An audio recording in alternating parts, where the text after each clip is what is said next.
Ukraine युद्ध मझिरू अमेरिकार बड़ निष्पत्ति मिलिटारी सहायता बंद कले ट्रंप प्रशासन प्रथमे युद्ध को ठेलीदेले आउे हाथ उठाई नेला अमेरिका एणिकी आउ यूक्रेन को मिलिटारी सहायता दिज्व ना युद्ध बंद पर जेलेन्स्की उपरे चाप पकाइबाकू ट्रंप एपरी निष्पत्ति नहीं कहुच्छी तो व्हाइट हाउस रे ट्रंप जेलेन्स्की बाकयुद्ध पर ट्रंप प्रशासन एते बड़ निष्पत्ति नहीं गत 1 तारिख युद्ध बंद नहीं यूक्रेन राष्ट्रपति जेलेन्स्की एवं अमेरिका राष्ट्रपति डोनाल्ड ट्रंप मध्य गुरुत्वपूर्ण आलोचना हेबार थिला किंतु ताहा बाकयुद्ध रे परिणत होइथिला खनिज डील सहित युद्ध बंद थिला आलोचनार मुख्य प्रसंग किंतु बाकयुद्ध पर डील होई पारला नाही कि युद्ध बंद नहीं कोनोसी निष्पत्ति कोनोसी आलोचना होई पारला नाही एबे यूक्रेन को मिलिटारी सहायता बंद पर ट्रंप निष्पत्ति नेबा परे यूक्रेन दुर्बल होई जिबार आशंका देखा देइछि किपरि रूस रो मुकाबिला करिवो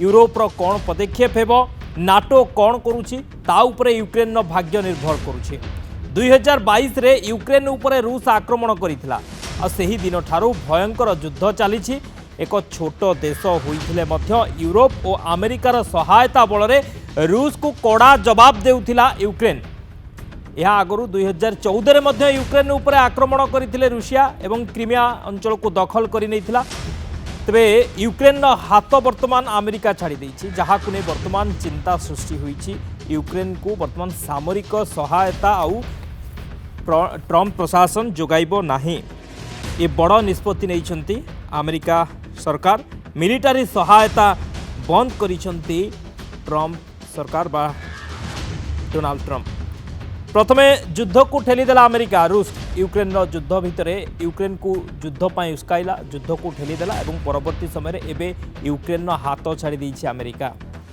एवं वर्तमान भाग्य निर्भर करुछि जे रूस रो मुकाबिला किपरि करिवो यूक्रेन ता सहित यूरोप रो कोन पदक्षेप रहिबो काहेकि ना जेतबळे युद्ध आरंभ होइतिला यूरोप एवं जो अमेरिका एमानकर सहयोग रे ही आगो को बढ़ीथिला यूक्रेन एवं रूस को सामना करिथिला आज पर्यंत युद्ध जारी रही यार भितर अमेरिका जितेबाला हाथ छाड़ी देउछि आगो को कौन रहिबो भाग्य यूक्रेन ता उपरे नजर रहिबो ए संपर्क में अधिक आलोचना करबा हम सहित वैदेशिक व्यापार विशेषज्ञ प्रोफेसर मानस बेहरा अच्छा प्रोफेसर बेहरा आपको स्वागत करुच्ची नंदीघोष टीवी की आम लगातार आलोचना करुचे यूक्रेन रूस युद्धर कौन आग को भूमिका रहा कौन रूपरेख ता उपर आम आलोचना करुचे कहीं जेबेठू बाकयुद्ध है डोनाल्ड ट्रंप एवं जेलेन्स्की भितर एवं ता परठू ही आलोचना चली यार भितर डोनाल्ड ट्रंपर ये बड़ निष्पत्ति जे यूक्रेन को आउ सामरिक सहायता दिज्व ना ये वर्तमान रूस यूक्रेन उपर आहुरी भारी पड़ी खाली भारी पड़ी ना यूक्रेन सर्वाइव कर यूक्रेन गोटे राष्ट्र भाव में यहीटा भी चले जदि खाली स्थगित रखते आउ कि दिन पर जोगेबे ताले अलग कथा कि स्थगित यदि स्थायी भाव रहा आटलिस्ट 4 मास पर्यंत 4 मास विध्वस्त हम यूक्रेन कारण रशियार अति शक्तिशाली अस्त्र बा मिसाइल सिस्टम को जदि कहीं आज 3 वर्ष धरिक प्रतिरोध करुच्ची से हूँ अमेरिकार पैट्रियट मिसाइल तेणु अमेरिकार पैट्रियट मिसाइल जोटा अलरेडी दिखाई यूक्रेन को तार जो मिसाइल जो जंत्रपाति दरकार एवं जो आवश्यकता अलग उपादान दरकार से बंद होगा से पैट्रियट मिसाइल कम देवनी ता सहित जो हिमार्स आउ आटकम क्षेपणास्त्र से व्यवहार करता रूस भितर को पूरे दूसरा बर्तमान सेटा यूक्रेन कर निज सुरक्षा कर पैट्रियट बैटरी मिलने एवं सबुठ गुरुत्व है फ्रंट लाइन में एलन मस्क जो टीवी चैनल अच्छी जो सैटेलाइट अच्छी उपग्रह स्टार लिंक सी पोजिशन देखा जहाँ को बेस करके ये माड़ करुला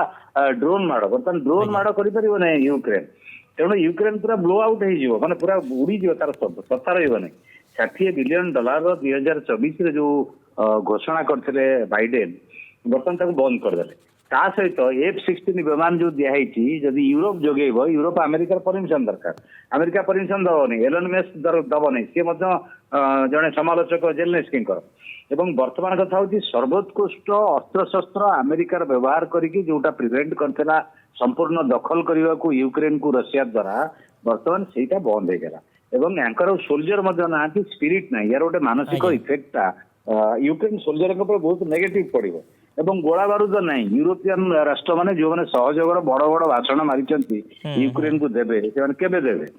$800 ବିଲିୟନ ଘୋଷଣା କରିଛନ୍ତି, ପ୍ଲାନ୍ କରିଛନ୍ତି, ଘୋଷଣା ଯୋଜନା କରିଛନ୍ତି ଯିଏ ୟୁରୋପିଆନ ୟୁନିୟନ ଲିଡର ସିଏ କହୁଛନ୍ତି ଆମେ $800 ବିଲିୟନ ପ୍ଲାନ୍ କରୁଛୁ। କାହିଁ ସେ ଜିନିଷ କାହିଁ ଭନ୍ ଡେର ଲିୟନ। ଏବଂ ସେଇଥିପାଇଁ ୟୁକ୍ରେନ ଭଳି ଗୋଟେ ଛୋଟ ଦେଶ ଗୋଟେ ରୁଷ ଭଳି ଶକ୍ତିଶାଳୀ ରାଷ୍ଟ୍ରକୁ ସାମ୍ନା କରିବାକୁ ଯେତେବେଳେ ସାମ୍ନାକୁ ଆସିଲା, ଯେତେବେଳେ ଓହ୍ଲାଇଲା ମଇଦାନକୁ, ତାର ବଡ଼ ସପୋର୍ଟ ଥିଲା ଆମେରିକା। ଏବଂ ଏ ବଡ଼ ସହଯୋଗ ଯେତେବେଳେ ଫେରି ଆସୁଛି, ଅର୍ଥାତ୍ ହାତ ଫେରାଇ ଆଣୁଛି ଆମେରିକା, ଇଏ କୋଉଠି ନା କୋଉଠି ଯେମିତି ଆପଣ କହୁଥିଲେ ଯେ ବର୍ତ୍ତମାନ ସଂକଟ ପୁରା ୟୁକ୍ରେନ ଉପରେ। କିନ୍ତୁ ଏ କ୍ଷେତ୍ରରେ ଜେଲେନ୍ସ୍କି କ'ଣ ମୁଣ୍ଡ ନୁଆଇବେ ଡୋନାଲ୍ଡ ଟ୍ରମ୍ପଙ୍କ ପାଖରେ? ବାଧ୍ୟ। ତାଙ୍କର ପ୍ରଧାନମନ୍ତ୍ରୀ ଡେନିସ୍ ସିମଲ କହିଛନ୍ତି ଆମେରିକା ସହିତ ଦ୍ୱିତୀୟ ଚ୍ୟାନେଲରେ ମାନେ ଅଲଗା ଚ୍ୟାନେଲରେ କଥାବାର୍ତ୍ତା କରୁଛୁ, ତେଣୁ ବାଧ୍ୟ ହେବେ। ଏଇଟା ଗୋଟେ ପ୍ରକାର କରାଗଲା ଯେ ବେକ ମୋଡ଼ିକି ଯୋଉ ଇଏସ୍ କରେଇବା ସେଇଭଳିଆ ହେଲା ଯେ ଏମାନେ ଯାଇଥିଲେ ଏଗ୍ରିମେଣ୍ଟ କରିବାକୁ, ଏଗ୍ରିମେଣ୍ଟରେ ଯୋଉ ସିକ୍ୟୁରିଟି କ୍ଲଜ କାହିଁକି ନାହିଁ ଯୁକ୍ତର କଲେ ଏବଂ ପୁତିନକି କାହିଁ ସମର୍ଥନ କରୁଛ ବା 14 ବିଷୟରେ ଆଜି ପର୍ଯ୍ୟନ୍ତ ଆମେରିକାର ଯେତେ ରାଷ୍ଟ୍ରପତି ସମସ୍ତଙ୍କୁ ସମାଲୋଚନା କଲେ ଜେଲେନ୍ସ୍କି, ସେଇଥିପାଇଁ ଏମାନେ ଉତ୍ତେଜିତ ହେଲେ ଜେଡି ଭାନ୍ସ ଏବଂ ଟ୍ରମ୍ପ। ବର୍ତ୍ତମାନ ଏମାନେ ୟୁରୋପିଆନ ଲିଡର ମାନେ ସମାଲୋଚନା କରୁଛନ୍ତି ଏଇଟା ଗୋଟେ ଷ୍ଟେଜ ଥିଲା, ଜାଣିଶୁଣି କରାହେଇଥିଲା। ପ୍ରକୃତରେ ସେଇଆ ନୁହେଁ। ଯୋଉ ଇସ୍ୟୁଟା ଡିଫରେନ୍ସ ଅଛି ତାକୁ ନେଗୋସିଏସନରେ ଉଠାଯାଏନି। ଯୋଉଥିରେ ଏକମତ ଅଛନ୍ତି ସେଥିରେ କେତେ ବାର୍ଗେନିଂ କରି ୟୁକ୍ରେନ ତାର ମୂଲ୍ୟବାନ ଖଣିଜ ଦ୍ରବ୍ୟ ଅଧିକ ପଇସା ପାଇଥାନ୍ତା ଆମେରିକାରୁ, ତାହା ନ କରିକି ଅଲଗା ଆଡକୁ ଯୋଉ ଡାଇଭର୍ଟ କଲା, ବର୍ତ୍ତମାନ ସୁବର୍ଣ୍ଣ ସୁଯୋଗ ହରେଇଲା। କାରଣ ୟୁରୋପିଆନ ରାଷ୍ଟ୍ରମାନେ ଯୋଉ ଘୋଷଣା କରୁଛନ୍ତି ରିଏଲ ଟର୍ମରେ କିଏ ଆସିବେନି। ତାଙ୍କ ପାଖରେ ସେଇ ଧରଣର ଉନ୍ନତ ଅସ୍ତ୍ରଶସ୍ତ୍ର ନାହିଁ ଯୋଉଟା ରଷିଆକୁ ପ୍ରତିହତ କରିପାରିବ। ତେଣୁ ଏଇଟା କେତେ ଦିନ ଚାଲିବ ଅଲଗା କଥା। 4 ମାସ ବର୍ତ୍ତମାନ ଯୁଦ୍ଧ ଚଲେଇବା ନାହିଁ କ୍ଷମତା ୟୁକ୍ରେନର। ଏବଂ ଖାର୍କିଭ ଅଞ୍ଚଳରେ ଯୋଉଦିନ ଯୁକ୍ତର୍କ ହେଲା ତା ପରଦିନ ଠାରୁ ଖାର୍କିଭ ଅଞ୍ଚଳରେ ବର୍ତ୍ତମାନ ଜୋରଦାର ଆକ୍ରମଣ କରୁଛି ରଷିଆ, ତାକୁ ଏ ପ୍ରିଭେଣ୍ଟ କରିପାରୁନାହାନ୍ତି। ତ ଇଏ ଅବସ୍ଥାରେ ଆମେରିକା କଥାରେ ବା ଟ୍ରମ୍ପଙ୍କ କଥାରେ ରାଜି ନହେବା ଛଡା ଜେଲେନ୍ସ୍କିଙ୍କ ପାଖରେ ଆଉ କୌଣସି ବିକଳ୍ପ ନାହିଁ। ସେ ବର୍ତ୍ତମାନ ବିକଳ ହେଇକି ସେଠି ସରେଣ୍ଡର କରିବେ। ଏବଂ ଟ୍ରମ୍ପଙ୍କର ଯୋଉ ବାର୍ତ୍ତା ଥିଲା ଯେ ମୋ କଥାରେ ଯଦି ରାଜି ହବ ନହେଲେ ପରିଣାମ ଭୋଗିବ, ସେଇଭଳିଆ ଅବସ୍ଥା ସେ ପ୍ରମାଣିତ କରିଦେଲେ। ଯାହାଫଳରେ ଜେଲେନ୍ସ୍କି ତାଙ୍କର ଯୋଉ ବାର୍ଗେନିଂ ପାୱାରଟା ସେଦିନ 28 ତାରିଖ ଯାହା ଥିଲା ଓଭାଲ ଅଫିସରେ ସେଇଟା ଅଧା କମିଗଲା। ତେଣୁ ବର୍ତ୍ତମାନ ନିଜେ ଯାଇକି ମାନେ ଲାଞ୍ଜ ଜାକିକି ଯେମିତି ସରେଣ୍ଡର କରନ୍ତି ସେଇଭଳିଆ କରିବେ। ଆଉ ଜେଲେନ୍ସ୍କିଙ୍କର ଦମ ଥିବାକୁ ଅଲଗା ୟୁରୋପିଆନ ରାଷ୍ଟ୍ର ବା ନାଟୋ ମେଣ୍ଟର ରାଷ୍ଟ୍ରମାନଙ୍କ କଥାରେ ସେ କଲେ, କିନ୍ତୁ କଣ ପରିଣାମ ହେଲା? ସେମାନେ ଆସିଲେ କି ଯୁଦ୍ଧ ଫିଲ୍ଡ? ସେମାନେ ଦେଇପାରିବେ କି? ତାଙ୍କ ପାଖରେ ଅଛି କି ଅସ୍ତ୍ରଶସ୍ତ୍ର? ବର୍ତ୍ତମାନ ଟ୍ୟାଙ୍କରେ ଚଳେଇବା ପାଇଁ, ବନ୍ଧୁକ ଚଳେଇବା ପାଇଁ ଗୋଳା ବାରୁଦ ବି ତାଙ୍କ ପାଖରେ ନାହିଁ। ଆଉ ଇଏ ରୁଷିଆ ଭଳିଆ ଶକ୍ତିଶାଳୀ ରାଷ୍ଟ୍ର ସହିତ କେମିତି ଲଢିବେ? ତେଣୁ ସବୁଠୁ ବେଷ୍ଟ ଅସ୍ତ୍ର ଫ୍ରଣ୍ଟ ଲାଇନରେ ଆମେରିକାର ଲଢୁଥିଲା। ସେଠି ୟୁରୋପିଆନ ୟୁନିୟନ ବା ନାଟୋର ଜର୍ମାନ, ଫ୍ରାନ୍ସ, ଇଂଲଣ୍ଡ ୟାଙ୍କର ଲୋଡ ନଥିଲା। ଏବଂ ଏମାନଙ୍କର ଅସ୍ତ୍ରଶସ୍ତ୍ର ନାହିଁ ଏତେ ପରିମାଣରେ ବର୍ତ୍ତମାନ ଦେବେ। ତାଙ୍କର ଡିଫେନ୍ସ ପ୍ରଡକ୍ସନ କମେଇ ଦେଇଛନ୍ତି। ଇଏ ଗୋଟେ ସିରିୟସ କ୍ରାଇସିସ୍ ବର୍ତ୍ତମାନ ସମଗ୍ର ୟୁରୋପରେ ଏବଂ ବିଶ୍ୱରେ ରାଷ୍ଟ୍ର ବ୍ୟବସ୍ଥାର ଗତିପଥ ବଦଳି ଯାଉଛି। ତେଣୁ ଏଥର ତ କ୍ଲିୟର ଭିକ୍ଟ୍ରି ହଉଛି ରଷିଆର। ଯଦିଓ ଆମେରିକାର ଟ୍ରମ୍ପ କଥା ରହିଲା, କିନ୍ତୁ ରୁଷ ବିଜୟ ଲାଭ କରୁଛି। ତେଣୁ ରୁଷର ବାର୍ଗେନିଂ ପାୱାର ବଢିଲା। ତେଣୁ ବର୍ତ୍ତମାନ କଣ ହବ? ଆଟଲିଷ୍ଟ ସାଧାରଣ ମଣିଷର ସ୍ୱାର୍ଥ ଦୃଷ୍ଟିରୁ ବା ବିଶ୍ୱରେ ଶାନ୍ତି ପ୍ରତିଷ୍ଠାରୁ ଯୁଦ୍ଧଟା ନିହାତି ବନ୍ଦ ହେବା ଦରକାର। ଜେଲେନ୍ସ୍କି ଗୋଟେ ସୁଯୋଗ ହରେଇଛନ୍ତି, ଆଉ ରିସ୍କ ନ ନେଇକି ବା ଗ୍ୟାମ୍ବଲିଂ ନ କରିକି ସିଏ ଯୁଦ୍ଧ ଆଡକୁ ନ ଯାଆନ୍ତୁ। କାରଣ ସାଧାରଣ ନିରୀହ ଲୋକମାନେ ୟୁକ୍ରେନରେ ସେ ମୃତ୍ୟୁବରଣ କରିବେ। ଗୋଟିଏ ପରେ ଗୋଟିଏ ଗାଁ ସହର ରଷିଆ ଦଖଲ କରି ଚାଲିବ। ତେଣୁ ଏଇଟା ଯୋଉ ଗୋଲ୍ଡେନ ଆୱାର 4 ମାସ ପର୍ଯ୍ୟନ୍ତ ଅପେକ୍ଷା ନ କରିକି ଏଇ ସୁବର୍ଣ୍ଣ ସମୟରେ ସିଏ ଯାଇକି ଆଲୋଚନା କରିକି ରଷିଆକୁ ଡାକନ୍ତୁ ଏବଂ ରଷିଆର ତାଙ୍କର ଆମେରିକାର ଆଲୋଚନା ହଉ, ଆଲୋଚନାରେ ଯେତେ ବାର୍ଗେନିଂ କରିକି ଟେରିଟୋରି ଫେରି ପାଇବେ ତାର ଉଦ୍ୟମ ଜେଲେନ୍ସ୍କି କରନ୍ତୁ। ଆଉ ସେ ବାଉସ୍ଫୋଟ ମାରିଲେ ଏମାନଙ୍କ କଥାରେ ଏମାନେ କେହି ପିଠିରେ ପଡ଼ିବେ ନାହିଁ। ଆଜ୍ଞା, ଏବେ ବି ସମୟ ଅଛି ଜେଲେନ୍ସ୍କିଙ୍କ ପାଖରେ ଯେ ଡୋନାଲ୍ଡ ଟ୍ରମ୍ପଙ୍କ ସହିତ ଆଲୋଚନା କରନ୍ତୁ ଏବଂ ଯୁଦ୍ଧ ବନ୍ଦ କରନ୍ତୁ ଏବଂ ଗୋଟେ ସମାଧାନର ବାଟ ଫିଟୁ। ବହୁତ ବହୁତ ଧନ୍ୟବାଦ ସାର୍ ଆଲୋଚନା ପାଇଁ। ପ୍ରଫେସର ମାନସ ବେହେରା ଥିଲେ ବୈଦେଶିକ ବ୍ୟାପାର ବିଶେଷଜ୍ଞ, ଏ ସମ୍ପର୍କରେ ଅଧିକ ଆଲୋଚନା କରୁଥିଲେ। ଯୁଦ୍ଧକୁ ଯେତେବେଳେ ୟୁକ୍ରେନ ଆସିଥିଲା, ରୁଷ ଯେତେବେଳେ ୟୁକ୍ରେନ ଉପରେ ଆକ୍ରମଣ କରିଥିଲା, ଯେତେବେଳେ ଯୁଦ୍ଧକୁ ଆସିଥିଲା ୟୁକ୍ରେନ, ସେତେବେଳେ ସବୁଠୁ ବଡ଼ ସହଯୋଗ ଥିଲା ଆମେରିକାର। ଆଉ ଆମେରିକା ଏବେ ହାତ ଫେରାଇ ନେଇଛି, ଯାହା ଗୋଟେ ବଡ଼ ଝଟକା ୟୁକ୍ରେନ ପାଇଁ।